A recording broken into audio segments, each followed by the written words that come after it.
I've been waiting for Stalker 2 for what feels like a century now, and it's almost finally here. I've always been a huge fan of the series and was extremely excited about the sequel, especially after trying it out at Gamescom. So far, I am loving the game. It's a ton of fun to run around in the beautifully crafted, haunted world that the team has created, even if it is a little buggy. But is it actually Steam Deck compatible? Well, in this video, I'm going to be answering that exact question and showing you guys how it's running on the Steam Deck and whether or not I would recommend playing it this way. If you want to see more videos like this, hit that like and subscribe button and hit the notification bell to be notified as soon as our next video goes live. The game was also recorded on the Steam Deck directly using the Steam Client's game recording feature, so performance may be slightly better on your end if you're going to be playing this without game recording. While I'm really enjoying Stalker 2 in general, it's not the greatest Steam Deck experience. Before even getting into the game, playing Stalker 2 was already getting a bit difficult. There was a long shader compilation screen that took its time, and for whatever reason, controller input on the Steam Deck was not working whatsoever. So if you're trying to play with gamepad controls using Steam input, it's not going to work. I tried to see if changing the Proton layer to experimental or Proton GE 9-20 would fix this, but unfortunately none of those worked. I even tried using external controller to see if it would work. I used the HoriPad Steam controller right here, and even though this is an external controller and it did work on a different device, it did not work through the Steam Deck. I ended up switching to keyboard and mouse controls and just configuring some of the buttons, but it still isn't the best. Now I was in the game, but it didn't really get much better. To even get it running above 30 FPS, you have to make some major sacrifices to visuals. I had everything set to low and TSR upscaling set to 25%, and I would still get drops down to 20.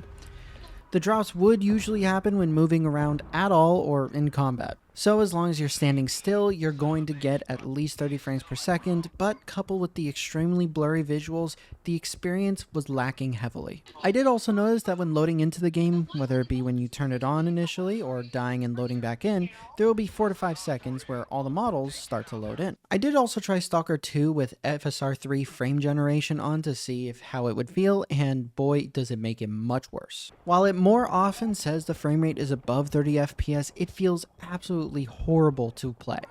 It's near unplayable, even if it looks like it has a higher frame rate. It has extreme input lag and frame pacing issues, and even with these, the frame rate is still going to keep dropping and it's going to feel significantly worse. If you're going to be playing this on the Steam Deck, do not use frame generation at this time.